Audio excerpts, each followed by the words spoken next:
Let's bring in Fox News contributor Kyron Skinner and Atlanta Council non-resident senior fellow Nathan Sales. I want to get you both to react to what Peter's just talking about, this idea of deals, and again, broadly speaking, Kyron, the reordering of American policy in the region. But first, Marco Rubio talking about Iran, this idea that the president wants to make a deal, but that's only if Tehran does right by the international community. Listen to this, get your reaction on the other side. If they stockpile enough of that 60% enriched, they could very quickly turn it into 90 and weaponize it. That's the danger we face right now. That's the urgency here. That's why Israel feels urgency about it, and that's why we feel urgency about it. But not just us. Throughout the Gulf region, no country in the region wants Iran to have a nuclear weapon. I think that's pretty black and white. No one wants that because they understand the real danger and the risk, Kyron. And Iran has known that for a long time, but what this trip has done, which is so important, is that it has underscored every single day the fact that the Gulf states want a very different world, one marked by regional stability and economic prosperity. So in a way, Trump has really boxed in the Iranians even more on their own turf, in their own region, by cutting deals that Iran could only dream of.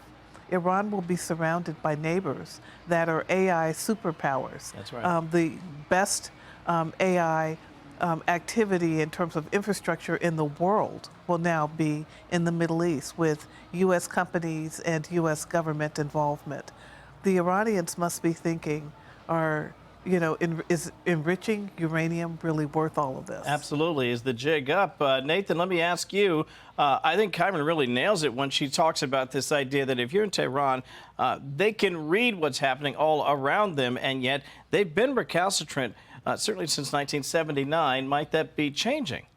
One can hope. They're not going to change because they have a road to Damascus moment. They're going to change because American power forces them to change.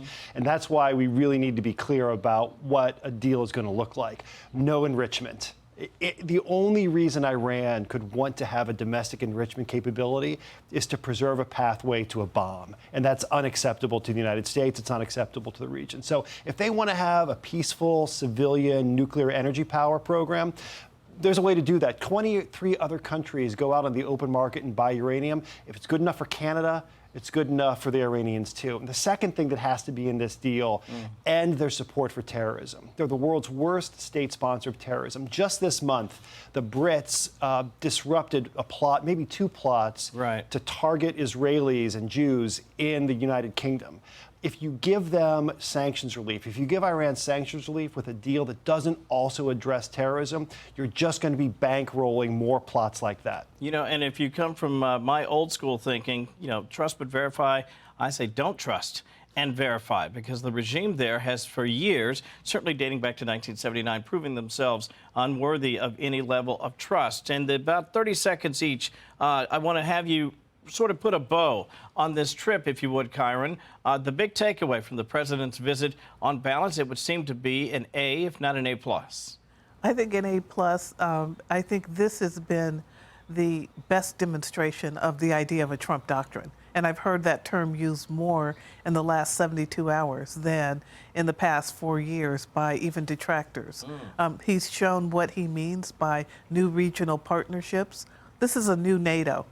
Not an infrastructure, not a building, but a set of partnerships around prosperity and stability. Nathan, 30 seconds. Look, Kevin, these are economic wins, but they're not just economic wins for the United States. They're also geopolitical wins. You're isolating Iran, the bad actor in the region, but you're also marking the Middle East as American territory. If we're active there, if we have deeper ties with the Saudis and the Qataris and the Emiratis, that means Russia doesn't have a foothold in the region. That means China doesn't have a foothold in the region. So the president is playing the long game here. He's helping American industry. He's producing American prosperity, but he's also securing our position as the regional leader and keeping our enemies out. Listen, and Marco Rubio, too, between the two of them and the entire team, it has been transformational, to say the least. Nathan Sales, Dr. Kyron Skinner, thank you both for your time tonight. Appreciate that. Hey, Sean Hannity here. Hey, click here to subscribe to Fox News YouTube page and catch our hottest interviews and most compelling analysis. You will not get it anywhere else.